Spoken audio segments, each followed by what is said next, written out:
Hi, welcome to this week's episode of Building Talk. I'm Bryan Falk, and this week we are lucky to have Karen Christilles. She is an expert in arts funding, and she's been in the arts industry for a long time, and she's a friend of mine. I've known her for about a year. Welcome, Karen. Can you tell us a little bit more about yourself? Sure, and thank you. Thank you for asking me to be here. This is great. Yes, my background, actually I have a master's in arts administration. And so for 20 years, I was associate director at the Lead Center of Kansas, which is one of the top 10 major university performing arts centers in the country. And so through that, I've done a lot of work with the National Endowment for the Arts, as well as the Kansas Arts Foundation. I was the executive director there. And so my career up until my point here at 712 has really been within arts and how it interacts with the community. Excellent. And this podcast is really about the building industry. And before the podcast, we were talking about the way in which arts can intermingle with buildings. And one of the things that we talked about was many cities have something called the percent for the arts, and you have some familiarity with that. Please give us like a little bit of a background on the percent for the arts and what you know about it. Sure. The Lead Center, there where I was the associate director, is on the campus of the University of Kansas, and that's of course in Lawrence, Kansas. And so that's where my primary familiarity with that program is. Lawrence has had that program since 1986, and 2% of any either new building or renovation on public buildings goes towards an art project. It's a public art project. And so public art projects, are things that are accessible and free for the public, and they add to the life of the community.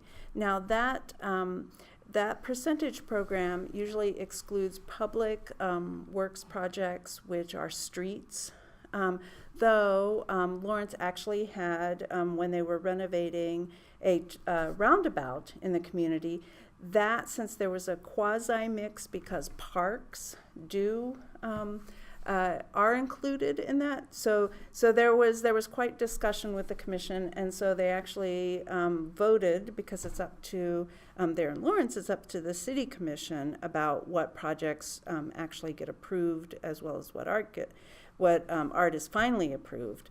But they have a process which we can talk about in a second. But they did public art piece in the roundabout as well. Oh, and that was funded because it was related to parks, and parks. Mm-hmm. If you put money into parks, then you should put 2%. Yeah.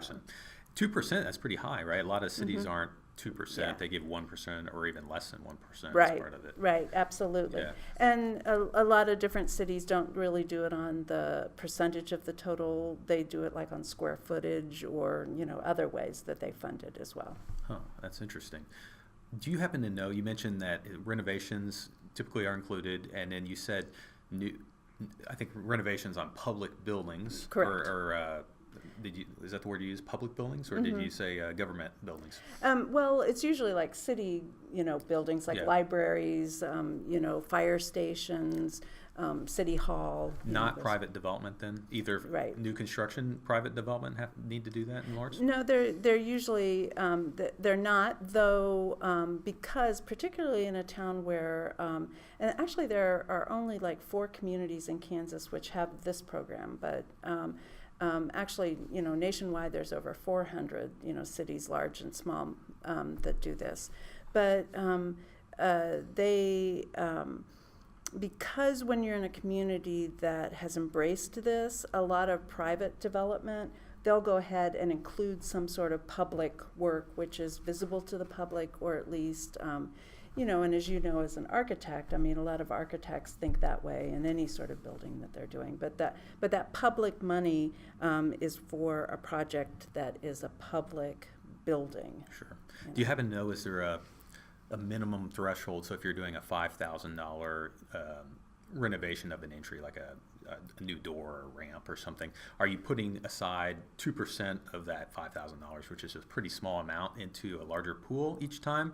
Or is there a minimum threshold where it has to be over $1 million in construction costs or something like that before it kicks in? Yeah, all cities and all that do this, they do have a threshold. In Lawrence, it's 10K that they do.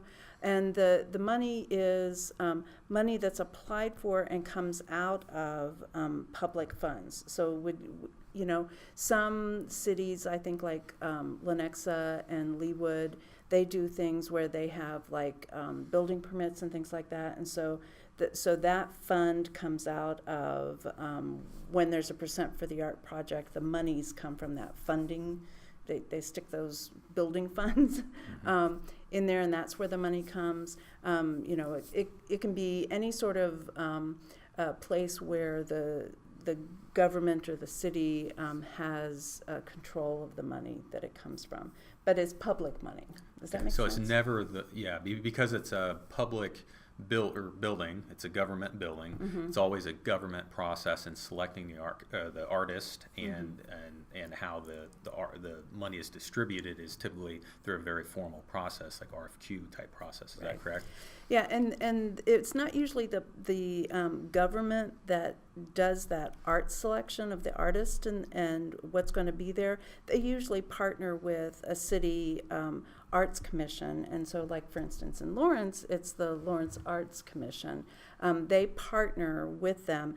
The commission is the one that puts out the RFQ, and actually if you go to the website, the city website, it will direct you to sign up for a list where you can get on the mailing list to receive those, which comes from the Arts Commission. The Arts Commission does the vetting of the artist, the vetting of the art project, and then makes a recommendation to the City Commission. And then it's at that point where, when it's approved then by the city, but it's gone through a public vetting process through the Arts Commission. But it's actually the final approval comes from the city itself. Well, that leads me to ask, is any kind of art open, or is it always a visual art that is funded through these mechanisms? Since it needs to be like a permanent view and open and free to the public, it is 99.9% of the time it's visual art and or some sort of visual. It could be sculpture, it could be, glass work. It doesn't have to be outside. Like, for instance, the library in Lawrence, they have glass, like sculptures, blown glass, all different kinds of glass work that is inside around their staircase, so they have within cases that people can see. So it doesn't always have to be outside. But it usually, sometimes they can do like a open festival kind of thing, but that's incredibly rare because to have a permanent aspect, the easiest thing to do is to have something physical that can be there on permanent display. Is there a larger organization that helps create the rules for this for the arts program for each city, or does each city just kind of write their own rules? Well, there's actually not only organizations which help with this, but there's also consultants which help cities.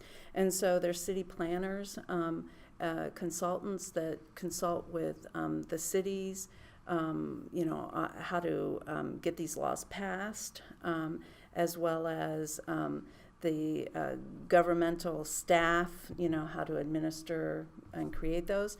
And so there are national consultants. The Americans for the Arts is a nonprofit organization that's across the country, and they have a lot of good information on their website for any city who's interested in doing this and can help direct people to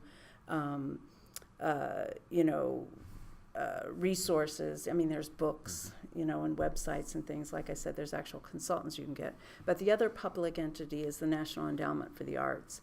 The National Endowment for the Arts has a lot of publications and studies that they have done on this whole area. And so reaching out to either of those entities, Americans for the Arts or the National Endowment for the Arts, there are more, but those are the first two probably biggest ones. Excellent. As a young architect, I worked for another firm, and there was a jail project I was a part of. And I don't know what was all happening behind the scenes. I was more of a designer on the project, but I ended up doing a Percent for the Arts project, and what the team came up with was almost an architectural element in the lobby of a jail. Okay, so it was a ceiling element that looked very interesting and unusual, and we called it arts. Is that typical, being inside a lobby, or is it normally always need to be outside the building in order to accomplish those rules that are in Lawrence anyway? Sure. It needs to be in a space that's accessible to the public. So obviously within a jail, there would be some areas that the public wouldn't have access to. So, obviously, if it's in a public library, they're not open 24/7. So that work that's within the exhibit that I was talking about in Lawrence, like near the staircases, and that's fine. It's just when the building is open, it needs to be in an area that has public access. A lot of, like for instance, the fire stations in Lawrence that have been done, they've done sculptures outside, so that, having access to the fire inside the fire department is not always, so it depends upon the building and the use of the building, where the actual artwork is located and everything. So it, with any sort of project, I know that a lot of when these are read, the applications that come from an RFP are read. The committees that are put together are the funders, because some of this can go for national grants and fundings and things like that, in addition to the percentage for the arts. A lot of those people who are reading those applications are going to look for some sort of sensitivity to both the users of the building, and that it makes some sense with what the building is, all of those sort of qualifications go into the evaluation. At least the projects that I'm aware of always do, and I'm sure most would. That just makes sense. Sure. I think you mentioned 1986 is when Lawrence adopted this. Were they an early adopter, or has this been around 20 years even prior to that, or do you know the previous history to this type of program? I'm not sure how long these sort of public percentage projects are. That's actually a really good question. I'm sure that one of those national consultants that I'm talking about would know that off their hand. In the Midwest, we tend not to be the most early of adapters, but Lawrence as a community, I know, is pretty on the forefront of being some of the first adapters. So my guess would be probably in the 60s and 70s is when you would start seeing this, but I'll look that up and I'll let you know. Sure. Do most large cities do this, and why would a city choose not to do this? What's the rationale behind not doing this? Most large cities do it in one form or another. And the rationale not to do it is because it's not always 100% accepted, because it is public money, and so therefore lots of different, even amongst the people who are the end deciders. Not, for instance, I read about a study once. There was an art piece that was part of a percent program, and the fire chief whose station it was going in front of, he's like, well, I don't know what that big metal bell thing is. I'm not an art guy. Whatever, it's just out there. I go about my job. I think it's a stupid waste of public money, and so that's a legitimate concern. And so it's usually budgetary concerns or a more conservative approach to what is acceptable. However, going back to the keys behind, why public art exists is because it adds to our community, our life.